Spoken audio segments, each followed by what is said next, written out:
Hey, welcome, ghouls and goblins. Welcome to Chaz Velez's Almost Funny podcast. I'm your almost funny host, Chaz Velez, and today we're joined by a dear friend of mine, a very, very funny human, the one, the only, Victoria Hughes. How you doing, Vic?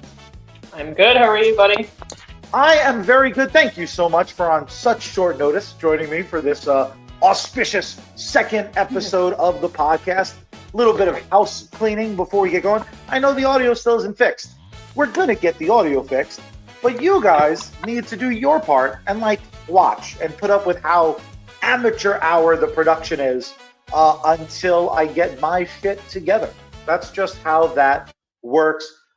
Ladies and gentlemen, comedy is a weird, weird place. It's a weird, weird thing. And we are the upstarts of comedy. So we're trying to be funny. You're going to be with us for some of these stories week after week. You're going to meet some of my friends and occasionally some of my enemies, but hopefully you won't be able to tell the difference. Vic, certainly not an enemy of mine. The director and writer of the only short that our little comedy collective has released thus far. I keep canceling meetings, but Vic, let's start here. You're Long Island based. Yep. You're a young up and comer. We're going to get into some of your victories this first year, but let's start with the most basic question. When did you start stand-up comedy? When did you start this weird thing that we try to call a career? In the most technical way, it's been like 13 months, but I've just been saying a year because that sounds really pretentious and annoying. I love the idea though of you should only go by months forever. Like when you're at 6 years, just do the. I was going to try to do that math quick, but I would fail miserably. 6 times 12, it's there. It's Also, I almost did it again. I almost pretended again. Why stand-up comedy? What brought you to it? Who were your influences? What was specifically wrong with you? Right, Oh that my you God, how much said time do you have? of all the entertainment venues, of all the different ways to try to do something unique or weird, or was it even that? Was it just I'm going to try this thing? What was that first impulse where you were like, you know what I'm going to do? I'm going to do stand-up comedy and I'm going to spend thousands of dollars while I try to break into the field. Yeah, I mean, I've always enjoyed it. I grew up watching Mad TV, sneaking it on the basement TV when my parents were busy doing whatever. Um, what else? I grew up on Dane Cook. I don't know, he was at his peak when I was in maybe grade, and I was like, oh my God, like I said, fuck, that's the funniest thing I've ever heard in my life. That was peak humor when I was, I don't know, 11.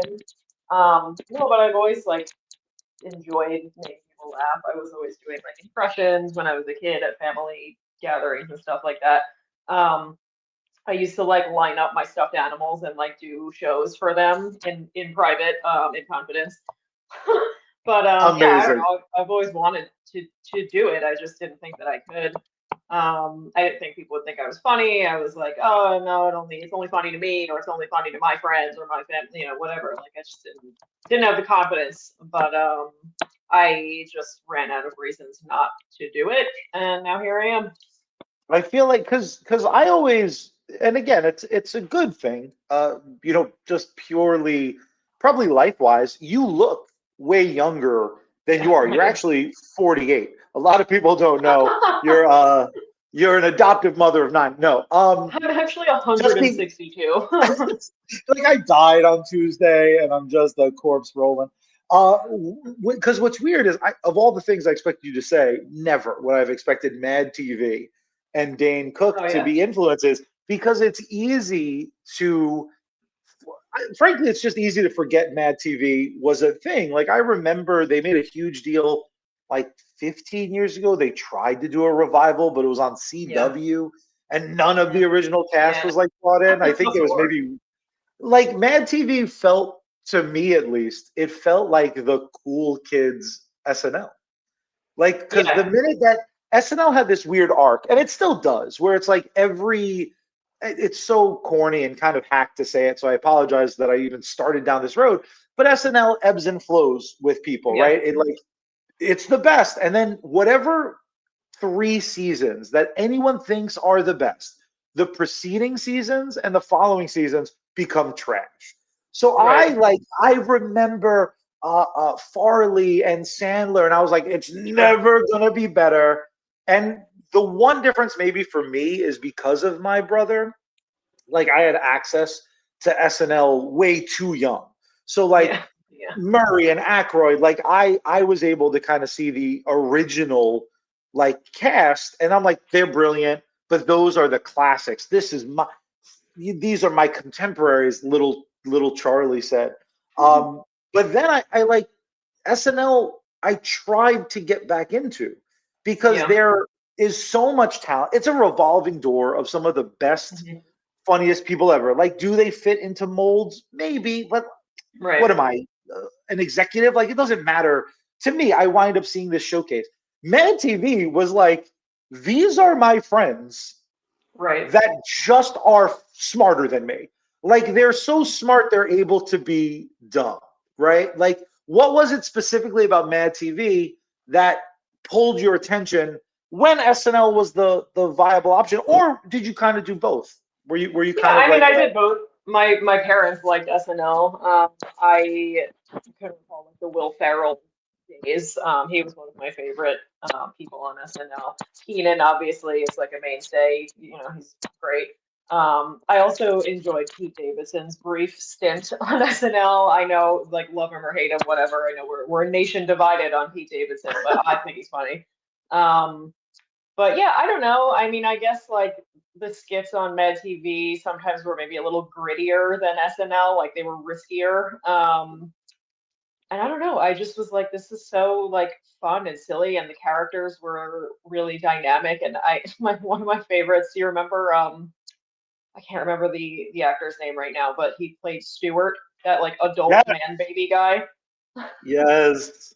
I mean that was the main thing for me with Mad TV was it felt like anything could be Yeah. talked about, where SNL has its kind of again wildly successful. It doesn't matter how you look at it; they always find a way of getting back into the zeitgeist.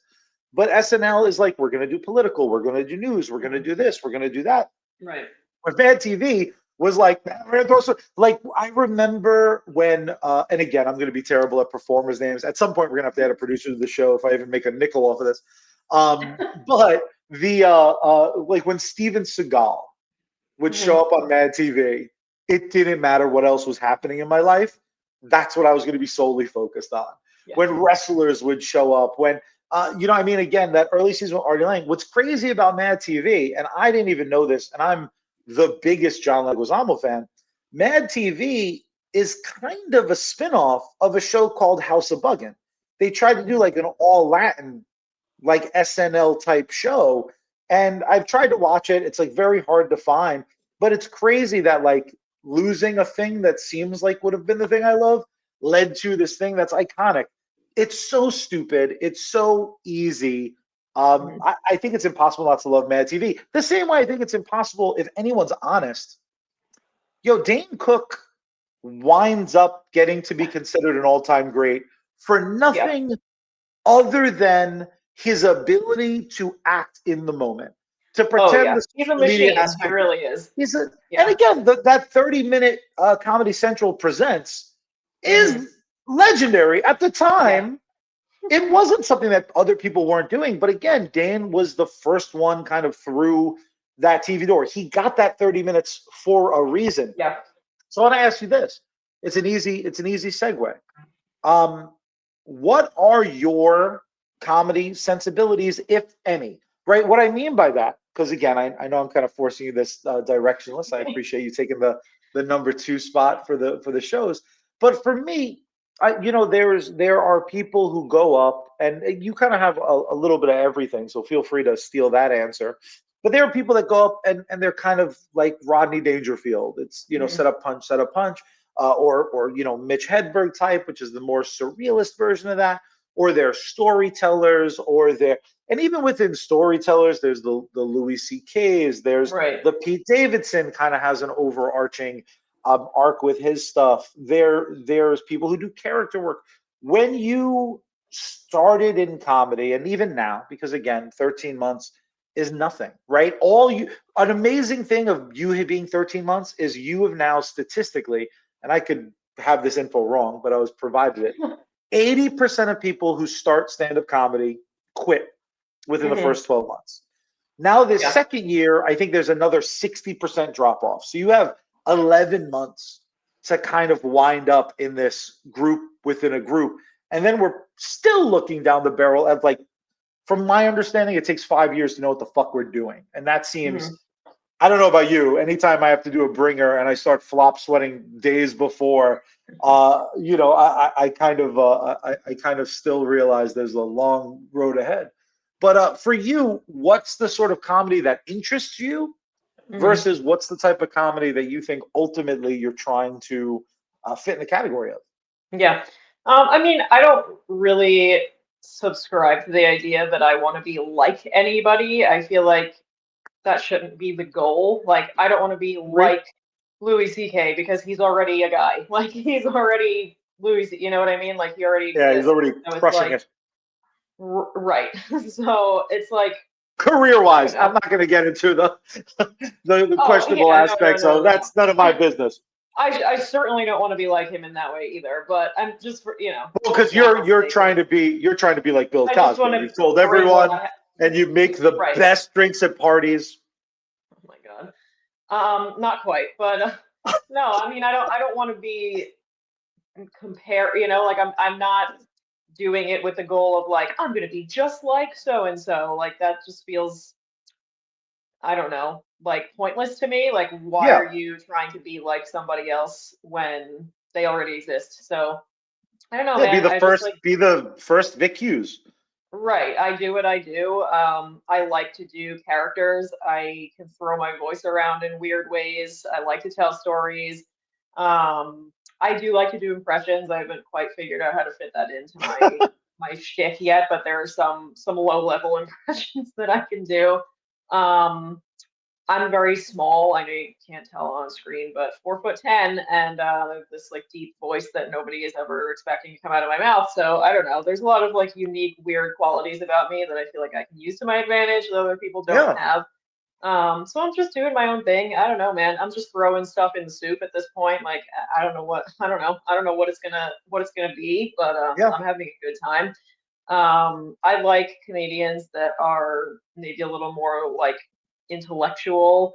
Like I like a Patton Oswalt because he can do like the dick jokes like everybody else can, but he also has this very like cerebral way about him. His comedy's a little more niche sometimes, and it's like either you get it or you don't. Um, I don't know if you know Chris Fleming. He's newer, I guess. I mean, he's been around for a little while. He's like a tall, skinny guy with like long curly hair. Kind of looks like an exotic bird, but he's fucking really funny and really witty and just like very smart comedy. I appreciate that.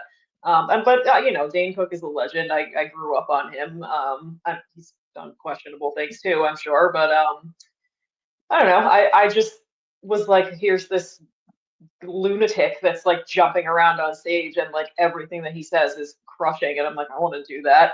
Yeah. Like when I was in fifth grade, I started listening to him, and this was like, I don't know, like we were just kind of figuring out the internet at that point. So I had this MP3 player that was like looked like a big like Lego, and it had a record feature. So what I would do is I would go either like dig through LimeWire, or I would go on YouTube and like find like clips of his comedy, and I would hold my MP3 player up to the computer speaker and like record his shit onto the MP3 player, and then just like listen Amazing. to it like under the covers in my room, like nobody knows my little secret. Like it's just That's stupid and amazing. weird. I gotta tell you, as a total side note, it's lovely being like, no, Vic's a contemporary. I don't know if it's because I'm immature or just we had access to the same technology, but suddenly I feel like my gray hairs are getting color back in it because you're just describing the weird shenanigans that people my age had to do too to kind of capture that. LimeWire is Right. uh, the greatest gateway to some of the worst computer ruining things I've ever downloaded. Oh, yeah, I have set multiple family PCs ablaze with my LimeWire activities. I had a file once. I think it took like 5 days to download because we were like a gateway computer. Like the processor was like Yeah, one. It processed one yeah, computer thing a day. But I yeah. downloaded. It was like it was a file that had like 30 Comedy Central presents, and Yeah. that just became like Wow. I'm my surprised it didn't burst obsession. into flames. Me too. But I think it was like I think each 30 minutes needed a disc. Like I burnt them Oh to my god. DVD. Oh yeah, I was Or burning no, I CDs must too. have burnt it to like CD-ROM, whatever a PlayStation 2 could play. So I think it was like a CD-ROM I burnt it to. And it was this pixelated nightmare. But I would just watch, Yeah. and some of them were awful. Like there was a point in comedy, and God willing it's coming back, where like any moron could get 30 minutes Sure. on a street on television at the time was the only option. Um, I but I mean, I don't think we're remember far off from that now. Let's be yeah, honest. exactly. Well, I'm fucking, Chaz Velez coming to Chaz Velez and Friends on Tubi this fall. Right. There's this weird pressure, at least I feel, in trying to learn what the scene is. Hmm. And there's 100 people that have been great, right? The kind of people I always mention, um, you know, and again, it's for I'm actually going to skip names. There's a lot of people who have been really, really great. There have been very few people, for me at least, that I feel like have been atrocious. There's a couple where you feel like you're performing for someone, and you're like, hey, did they even stay in the building? Like they went home an hour ago. Be like, Right. bet. There have been times where, again, I've been in the game even a little bit less than you. It's weird though, because in some ways, this is exactly what I thought it would be. I grew Mhm. up listening to Opie and Anthony, Jim Right. Norton. I mean, before I had my first show, Jim Norton's advice show podcast, and he streams it and whatnot. It's a call-in show. I called in, I got through, and like my first piece of That's advice was like, "What awesome. do I do? What do I do on the next day?" Like I had this student showcase show. I did John Truson's show out of Governors in Mhm. Levittown, an amazing class, but certainly a Yeah. nerve wracking one because you go in and some people, not everyone is doing this for the same reasons. I'm obsessed with comedy. I know you're Yeah. obsessed with comedy. We had a great conversation with a Long Island talent. He headlines all over. John Ziegler. Um, Hmm. yeah, John Ziegler. Um, and we were kind of talking about it's weird. You don't know when you go to a show who's in Yeah. it because they just wanted to have fun versus who is desperately clinging to this as a Right. dream versus in those classes, my class had people who just were nervous, like they just wanted to do public speaking. And it's Right. like, oh, like it's a different vibe. I know you also went to like a Laugh Academy type thing. I don't want to butcher the name. And your Hmm. experience was way different. But what walk me through I'm super curious what that first show was like, Hmm. but I'm just as curious what the next show was like. Yeah. So was your first show like a student showcase type of thing? Yeah, it was, and it was great. I did well. People liked what I did. They approached me afterwards and told me that they liked my set, and that made me feel good. I know that like the classes get a bad rep, and like I get it. If you've ever done it before, it's not what people think, where you go into a class and then some guy like writes jokes for you and then you do them. Like that's not what a class is. And you know just as well as I do that there are things that you can't teach. Like there are going to be people in those classes who can't write a sentence for shit, let alone a serviceable joke. And that's no Yeah. offense to anyone in particular, but it's like this is a fun thing. It's available to anyone that wants to do it, and that's awesome. It should be. Um, but there are just certain things that you can't teach, and some people have the skill, and some people don't. Um, but it's kind of something that I knew that I was capable of. It's almost like I needed permission. Like I needed somebody to like validate that I could really do it, and it wasn't just this like little pipe dream thing in my brain. And that's pretty much what I got. I had never, I mean, my day job involves a lot of public speaking, but I had never been like on a stage before, like front and center. Everybody's paying attention to me, just screaming my own weird thoughts at them. Like I had never done that. And it just gave me the confidence to be like, okay, so this is the thing that I'm capable of, and now I can, run wild with it and make it whatever I want it to be. So yeah, the first show and the class that gave me the confidence to keep doing it. And my second show was also pretty good. Not that, I'm not like, I'm the best. Like, nobody's better at comedy than me. Like, I mean, what I'm getting at, but like, I don't know. My second show was pretty good. My third was okay. I bombed on a show twice that I can count, and it sucks. Like I've seen other people bomb too, and like I'm not laughing when somebody bombs. I'm like, oh god, like Jesus Christ, you're gonna need some aftercare. Like somebody, Yeah. geez, like It's yeah, it's so weird. It's like because the only reason it took me 39 and 3/4 years to have the gall to be Mhm, like people are going to want to hear one of my musings. sure. And I wasn't even self motivated. Like for me, it was this thing I loved, and a lot of times the things I love, I like tend to try to make sacred. Like they Oh become yeah. safe things for me. Like again, I've listened to Patrice O'Neill's Oh, specials, I love Louis Patrice. C.K.'s special, Mitch. Yeah. Like these are things that are on such repeat. George Carlin, I've Hmm. heard his voice probably more than my father's. And that's not because like my father fucking bounced out. Like he did pass away, which was fucked up of him. But like Yeah, same, but so did George Carlin. yeah. Mhm. So for me it was my brother wound up getting me the class as almost Mhm. like a now you have to, like, this is a Right. thing you have to do. And also getting to, where was your first show? What was your first show location The venue wise? brokerage, governor's brokerage. Getting to do your first thing at a governor's location is wild. I got to For be in the sure. main room of Governor's Levittown, which is now Yeah. like this thing I'm desperately chasing. Like it's so funny that the very first experience I had was that place filled to the rafters. Now, given it was friends and Right. family, given Sure. by comparison, Whatever. at the time I was so proud of my 7 minutes. Looking back now, I'm like, this is atrocious. Like Oh the yeah, difference and 10 months makes, yeah. when It's you not. care. My first set somehow turned out to be like 11 and a half minutes. Um, Were you I mean, supposed to and do 10? no, it was supposed to be like 5 to 7, and I just went on for like 12. But it's good. My jokes are a little bit longer. Like you've heard my sets. I'm not Yeah, doing. you and I tend I'm to not try up to there doing build knock like a knock jokes. narrative.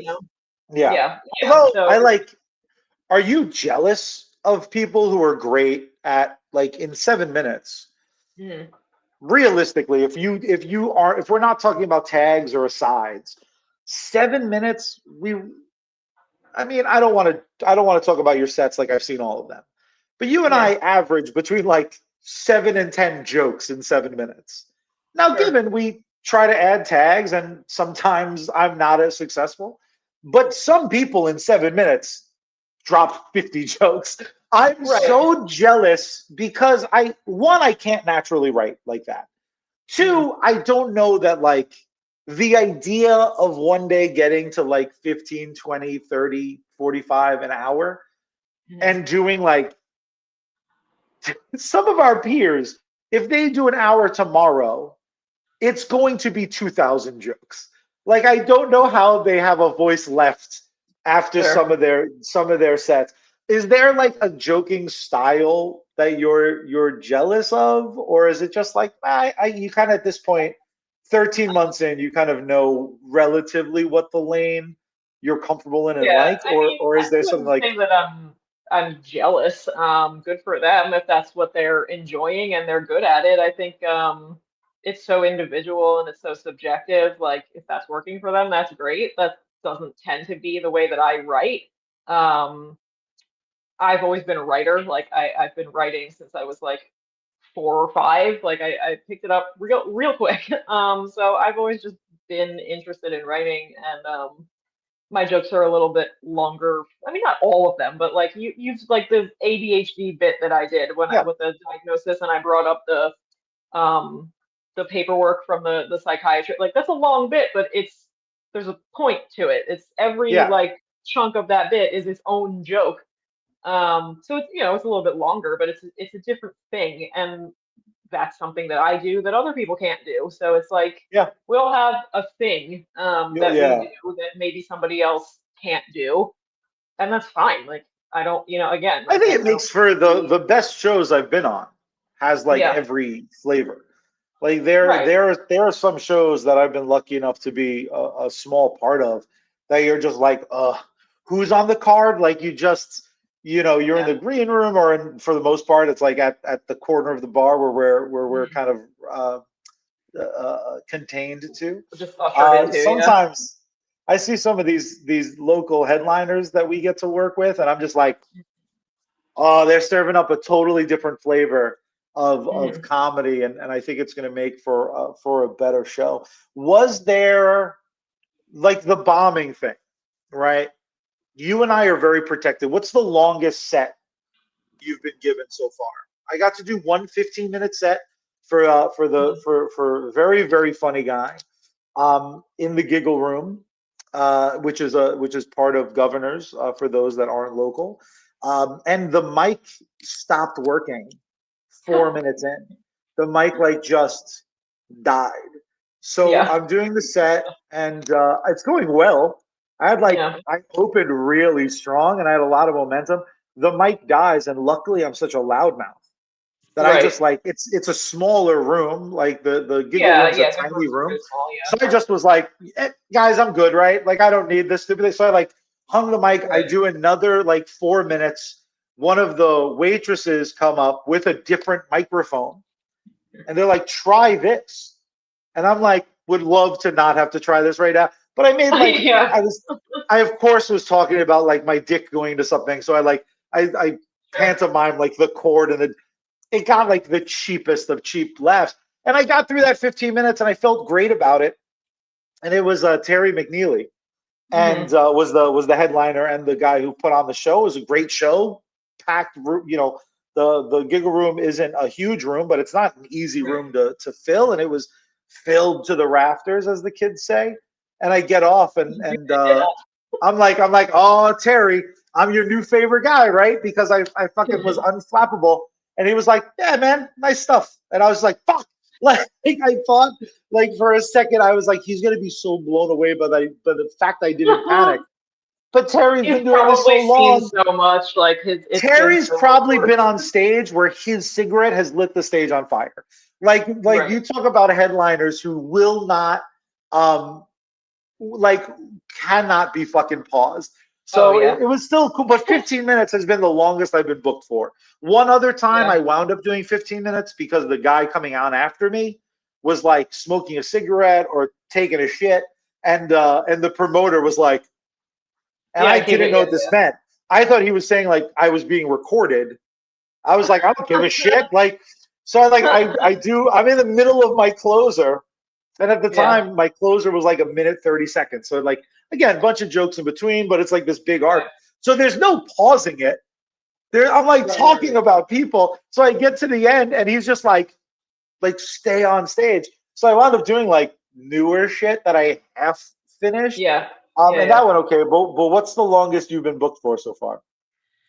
I want to say 12 minutes, which is like a weird amount of time. You don't typically Not a good hear amount of it. time. I like Yeah, I mean, it. akin to a 15, but yeah, I think Yeah. 12 is the longest I'm going to be It's doing your anything. it's your 7 minute set plus your 5 minute set.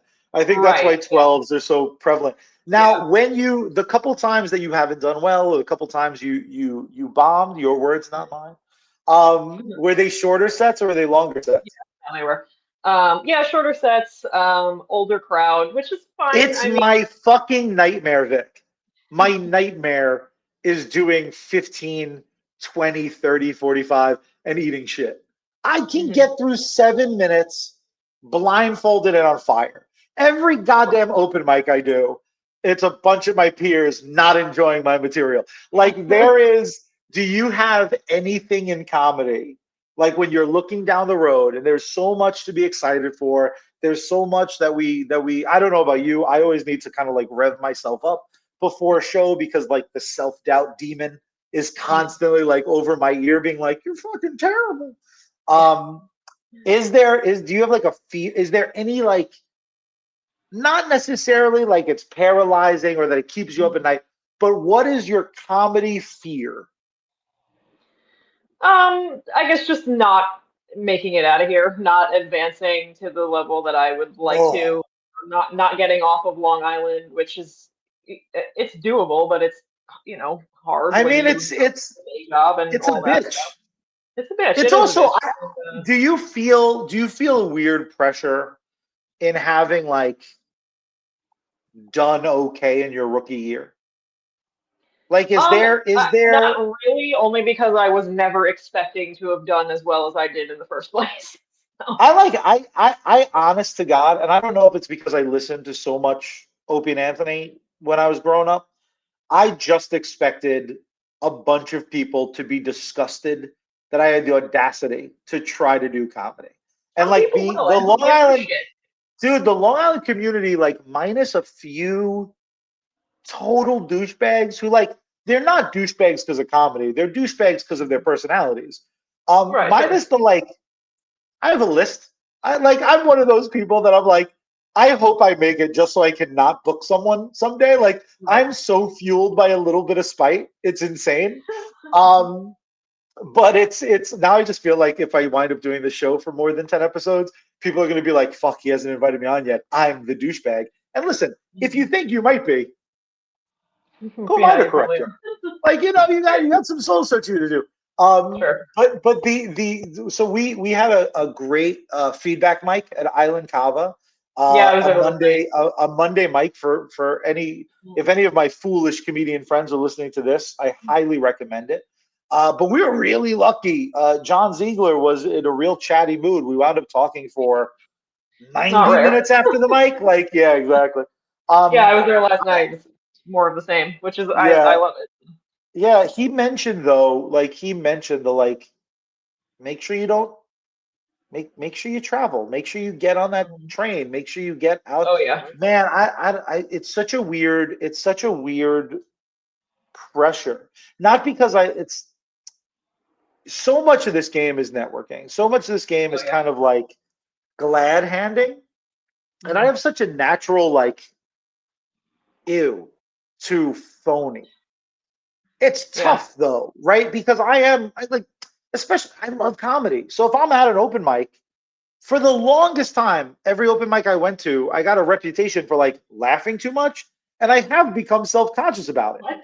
Like it's What's the no point? dude, I'm not even like advocating for or against. It's the weirdest thing, but I feel like it unnerves people because it's like, again, I happen to love this shit so much. I can hear I'm not going to name drop anyone specifically, but there's a few of our peers that I think are so fucking funny Yeah. that they could tell me the same 10 jokes for Yeah. 20 years. I'm going to laugh. Sure. Again, I think right now, I don't know if you've worked with this person. I'm not going to name drop. I'm going to try to get him on the show. I'm going to try to get this. There's only one new comedian that I'm going to desperately try to get to spoil a joke of theirs because I think Long Island has the best joke right now, and it Mhm. involves potato chips. I think it's such an earworm. It makes me laugh every time. After the show, I'll regale you with it because I don't think you've worked with them yet. I might have. I don't know. With something It's about so this. it's potato chips not being like making them harder to eat. Yes, I know exactly what Okay, you're talking that joke fucking kills me, and it's like the most retellable joke because it's such a universal. Like it's one of those jokes that I think is always fun. I about. told it Right. to my mom on a car ride to like the supermarket once, and she was like, "You're an idiot," and I'm like, "I am," but that's a funny ass joke. Um, I like lost my entire train of thought with that harangue.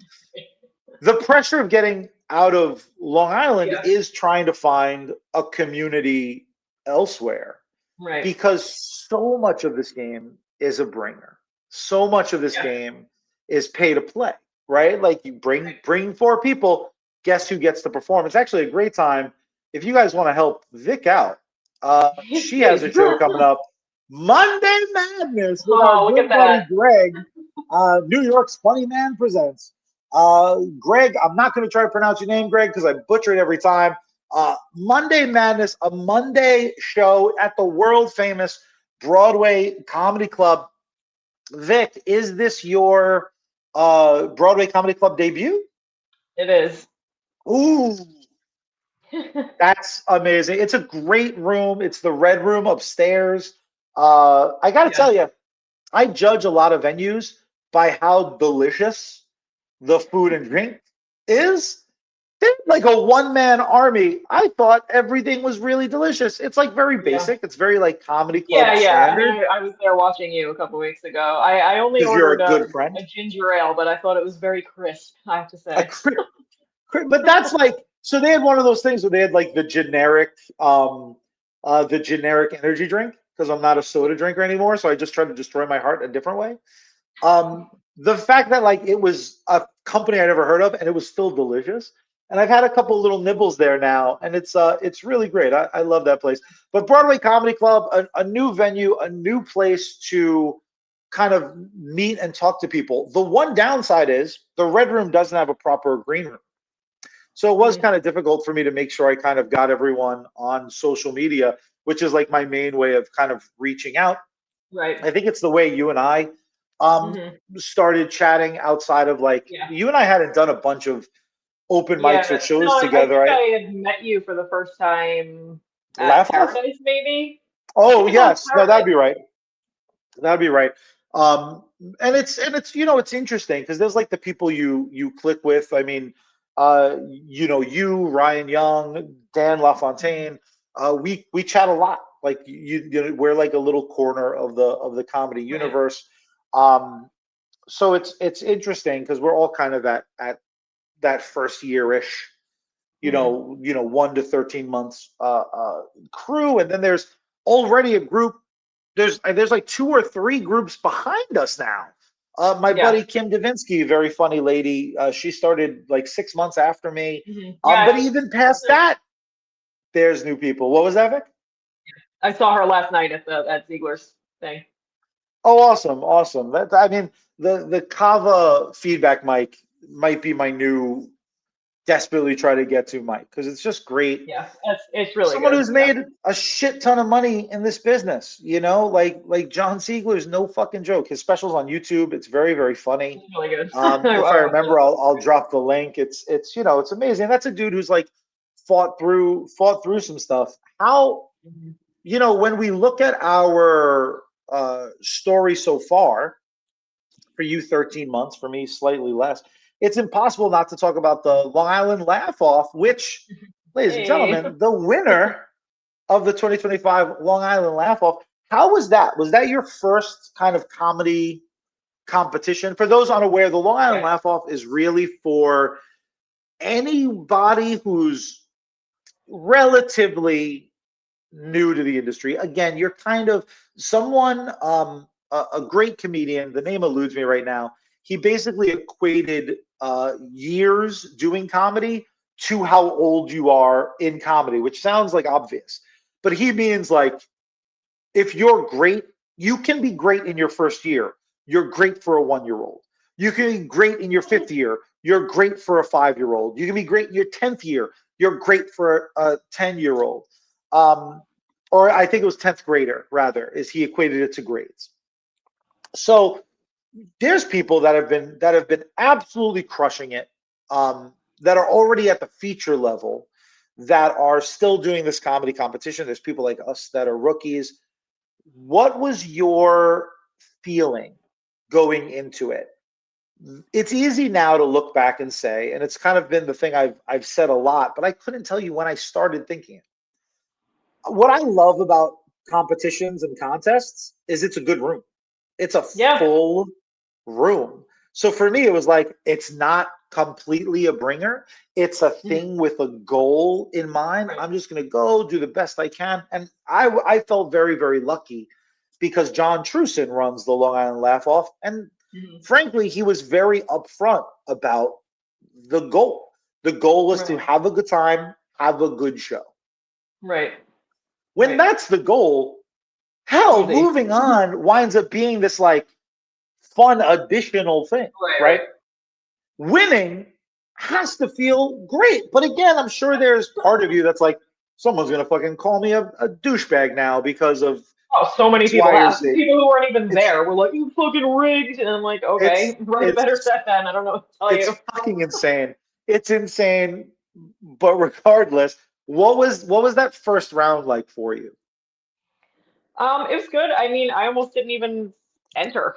Like I was at that time. What had I been doing comedy? I don't even know. Well, I don't know. I can't do math. I started comedy in October of that year, and the Laugh Off finals were when in August. That sounds So right. whatever, something like that. So not a long time. Whatever. I had been doing comedy for less than a year at that point, and so I almost didn't even try. I was like, I don't know. Like I've been doing it for that long. I don't know if it'll be good enough. And I was like, fuck it, whatever. Like I'll put my hat in the ring, and if I don't make it past the first round, it's just a show with a packed audience, Yeah, and it's just stage time. You know what I mean? Like it yeah, was just something to do over the summer. My schedule is wide open in the summer. I needed something to do, and I wanted to give it a shot. And I didn't expect to get past really, or I mean, I was like, oh, like maybe I'll make it to the second round, like, and then that, that'll be that. Not expecting to win. I had somebody in mind that I was like, they're probably gonna give it to this person, and then I won. So I'm like, oh, look at I that. I was I saw a lot of rounds. I saw a lot of rounds of the Yeah. laugh off, just because again, it's my schedule also was pretty open. Um, I was amazed. Every round had someone not make it that I Hmm. thought would have. And I think the Right. thing I was most impressed with was watching someone do undeniably well. Maybe not the Hmm. best set of the night. I don't think that really happened. I don't think anyone who had like an undeniable set um, didn't. I don't think anyone who was like the best in there. I don't even know if that's true. My sensibilities are my sensibilities, right? I've Right. been a comedy fan my whole life. I've only been doing comedy at that time. It was a few months, so my sensibilities are mine. I've always thought like you, Mazotes, Hmm. Ryan, Dan, 100 other people, right? You guys are just the ones on top of my brain. 100 of you guys, I think, are hilarious, and every single one of you, I was like, well, they're definitely moving on. And then there were always Right. people that I'm like, well, this person I didn't necessarily think they were the funniest, and they moved on, and I was surprised. There was Right. one round. There was one round I saw. I don't know if it was one of yours. It was definitely one of yours or one of Ryan's, where like two musical acts moved on, and I remember feeling Oh, so relieved because I was like, "That's." I would have assumed only one. Like I would have right. Yeah. assumed every round was like, who's the 40-year-old guy talking about his dick? We're gonna let one through. Well, you know what I mean? Like in my head, it was far more um, practical with what they were gonna do, and it really we wound up in like quite the hodgepodge for that Right. finale, and we got to do a theater show for our Yeah, that was last great. show, and I had a lot going on, and even in real time, I remember being like, this is awesome. This is Yeah. great. Um, you know, it's interesting to win something when so, I don't because I don't know. Did you have much of a relationship with John Truson at that time? No, I had just met him. I mean, we don't really like talk, but like he'll email me, and I'm sure everybody Yeah, else too, on that list. Hey, showcase coming up, whatever. So I'm doing December 5th, nice. for him. But yeah, he's a good guy. He's been around for a long time. Very like I no mean, nonsense he kind of guy. did anyone ever like down like before you really knew him? Did anyone download you? Like he used to be the promoter at Governor, and like this guy No, knows he I really didn't knows know anything comedy. about him. What's so funny though is and I love him to death. His main priority is like his real life and hockey. Like it's his real life hockey, and then like a distant fifth is comedy. So Mhm. what I loved about every round, he was like, there was one show where I was super nervous. I think I was running a new set, and it was a bringer, and it was like a full room, and there was some very funny people on the show. And he kind of sees me pacing back and forth, and he stops me in my track, and he goes, "Just so you know, you're not the funniest person I ever met, but you're not the least funny." And he fucking Oh yeah, fucked he off. told me It's that. I literally was like, I have never felt better in my life than when he said that. Like there is something about him knowing what the fuck he's talking about. I find so Mhm. wildly comforting. Yeah. However, you won a contest where every round he was Mhm. like, fucking relax, everybody. So Yeah. was that a weird thing for you to balance? Because again, no one enters anything not wanting to win. That's just Yeah. how, and maybe I'm wrong. I'm just talking about for me, is like, if I'm doing something, I want to try to. There's not a show I'm booked on. Yeah. I've gotten to do shows for amazing, amazing, talented people. Steve Rocco's put me up. Um, Yeah. Kelpie's put me up. A billion other people have put me up who I think are phenomenal. My goal is to be the funniest one on the show.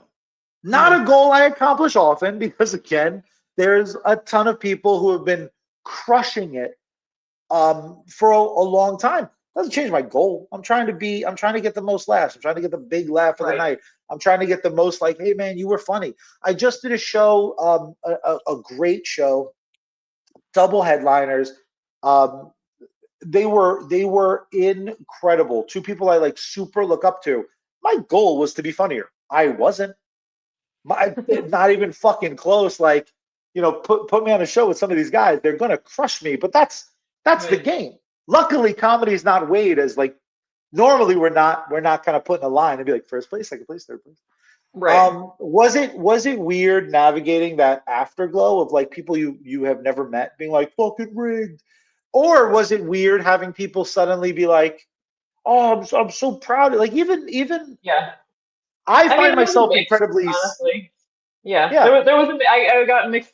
Yeah, maybe mostly positive. I think the most surprising thing to me though is that like even long after that, like I'm still doing shows, obviously, but people come up to me and they're like, "Oh, this specific bit that you did, like like been thinking about that," or like this guy came up to me at a show recently and was like, "Oh, my fiance talked about that closer that you did for a week," and I was like, "People fucking remember what I said?" Like I couldn't believe that people Isn't that remembered cool? that I don't. It was yeah, no, it's awesome. It's really, really great. I don't really go into anything expecting something to come of it.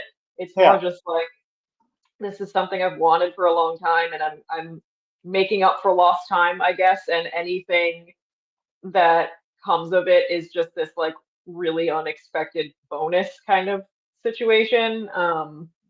So yeah, I mean, like I'm never expecting anything. So for somebody to come up to me, and I have to say, like maybe this makes me a douche. I don't know, but like even hearing, because Ziegler was a judge too, and he was telling me he was like people that weren't at the show messaged him to be like, she didn't win, like this person should have won, and he was like, I promise. He was like, she won, like she won because she won. Like, what are you like? Yeah. You don't know her, you didn't see the act, you weren't at the show. Like, what are you like? But I think it's fucking funny. Like, that's just It's more insane. fuel for me. It's funny, and I'm like, you're mad because I won? Like, okay, I'll go do it again. Like, Yeah. like I don't Yeah. give a shit. And no, but Back to that's like, me. so that's interesting, because for me, a lot of what I do tends to be driven by spite. Like Hmm. the truth is, it's like there are some people that are never gonna length the cut of my jib, and that's Sure. fine. And there's an Fine. argument to be made that maybe I pay too much attention to them. But I do think, like, I'm a huge pro wrestling fan. And what I Hmm. like about pro wrestling specifically as like an art form is there are things you can steal that are very real, right? Like Cody Rhodes, current WWE champion, I think, when he was in a different company, AEW, he had this amazing promo where he was talking about being going from undesirable to undeniable. And my Right. argument is if you can be undeniable in a moment, then everyone knows. If someone thinks that they can be the funniest of all time, you can't. Go Yeah. make it undeniable. The other thing that kind of contradicts how I tend to approach life, if I'm being honest, because again, I'm way too powered by spite. Matt Cardona, formerly Zack Ryder, another tremendous wrestler, he had a great quote that like he's not trying to prove doubters wrong. He's trying to prove supporters right. So like those are two things I have in kind of all of my joke books, like just as like a reminder. Try desperately to be undeniable, and also try to prove the people who believe in you right. I think it's a powerful tool. But obviously, I'm so proud of you. I was super proud of you that night. Literally to the point where I felt like a douchebag because I'm like, we're not good enough friends for me to be like, I'm so proud of you. And I think that was the message I fucking wrote. I would have But it's graciously also like, accepted. but that's the thing. It's like it's funny because again, since we are in like a business, I'm always afraid people think I'm full of shit. Like one of the first times I spoke to Dan LaFontaine, he legit. I think I could be misremembering this. When he's on the show, he's going to be on episode 3. Spoiler alert, Mhm. everybody. The very funny, possibly a police officer, Dan LaFontaine. Uh, Possibly an informant. We're not sure. exactly. He came up to me once and like literally asked for feedback, and I was like, "Oh, but Yeah. I don't fucking know anything, but I'll tell you what I thought was funny." Yeah.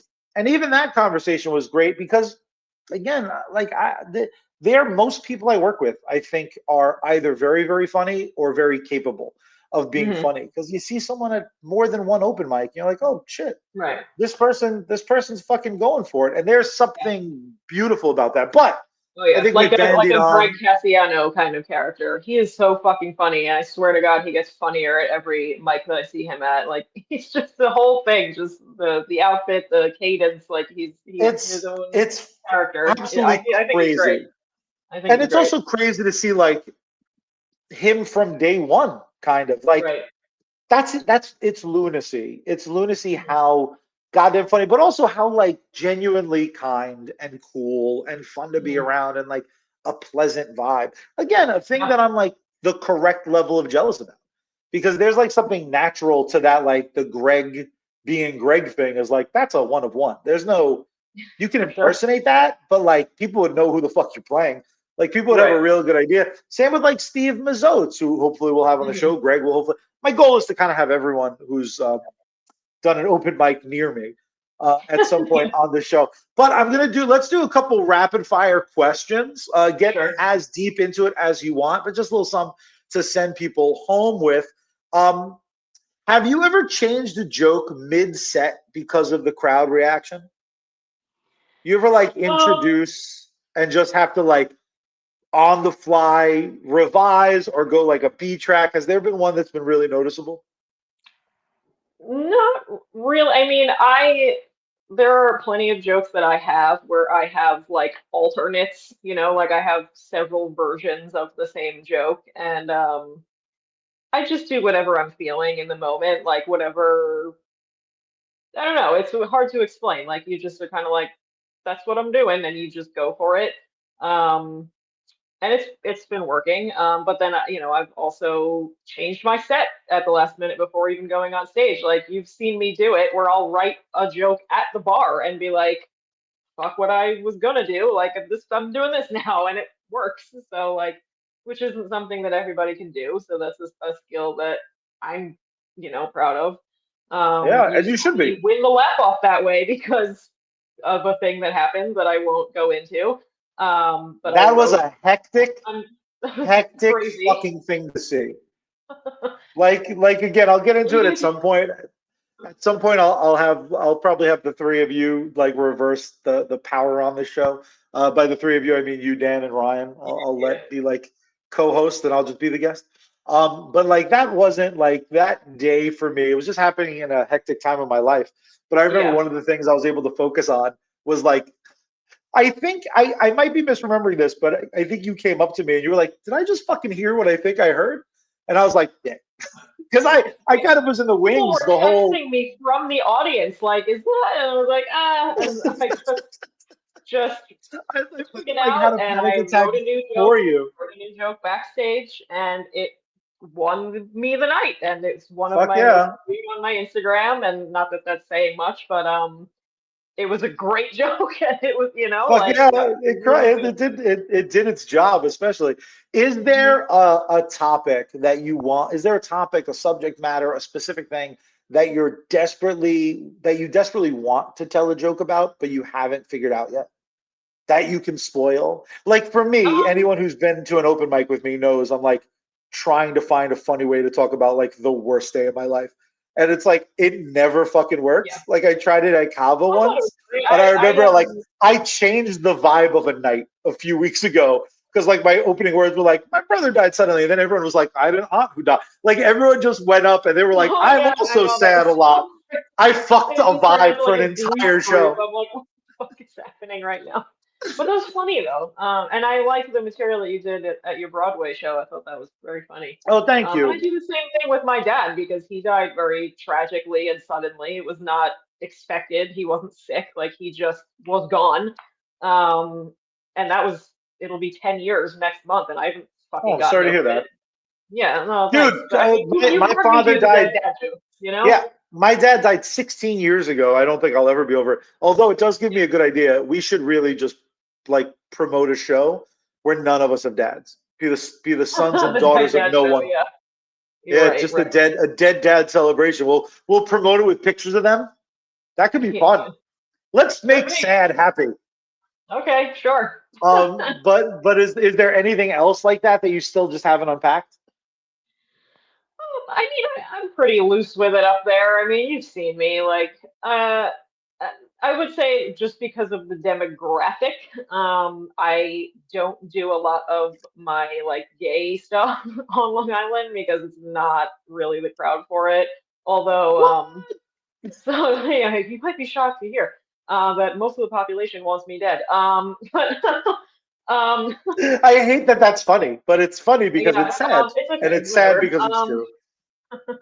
But no, I did actually do one at the Kava mic yesterday that was pretty funny. And Kevin, Ziegler's friend Kevin, not Lenahan, the other one. Bowman, Um, yeah, he's a very funny very guy. sweet guy, very funny, very nice guy. And he came up to me and he goes, I think your homosexual content would do really well in the city. Thanks. I Oh feel man, like that really may had the have to spirit. be if albums come back, if comedy albums come back, it may have to be my Yeah, homosexual content. Like that would be such a 100%. good CD cover, and just have the CD cover just a bunch of broads. Like you'll So be like fucking in funny. the front with like a microphone, but behind you will just be a bunch of bikini clad models. Like my Ridiculous. It was, that's I mean, amazing. he meant so well, and I No, can't and even. it's you know what? So He's hilarious. not wrong. I think he was trying to be like unoffensive by saying Yeah. that. That's so funny that you felt like you needed to phrase it that way. Would you ever? I don't want to spoil it, and we'll talk about it next time. Hopefully you'll come back and do the show Sure. again. I'm really going to lean on you guys for content because I imagine a lot of people are going to be. Yeah. You guys are all going to be kind of like my podcast prostitutes, where I'm like, "Are you available in the next 20 minutes?" Just because you guys are good to me. Um, but is there? Are you? Do you have any jokes about like your fiance, your former fiance? It's Because so fucking funny that I you feel should like say when that. you if you okay, why Yeah, is no, it it's funny? funny This that you say that because I pulled one out of the vault last night at the Kava thing for the first time. And my gripe with that is like, I mean, there's a lot of people that don't know my history and, yeah, and whatever. again, I was with men and now I'm not. That was seven to 15 minutes isn't a lot for lore. right, right, right. But yeah, no, whatever. I was with a man for a while before I came out, and there were a lot of things that went on in that relationship that were challenging. There was addiction issues on his end, and He kept a lot insisting of upon having a penis like a prick. yeah.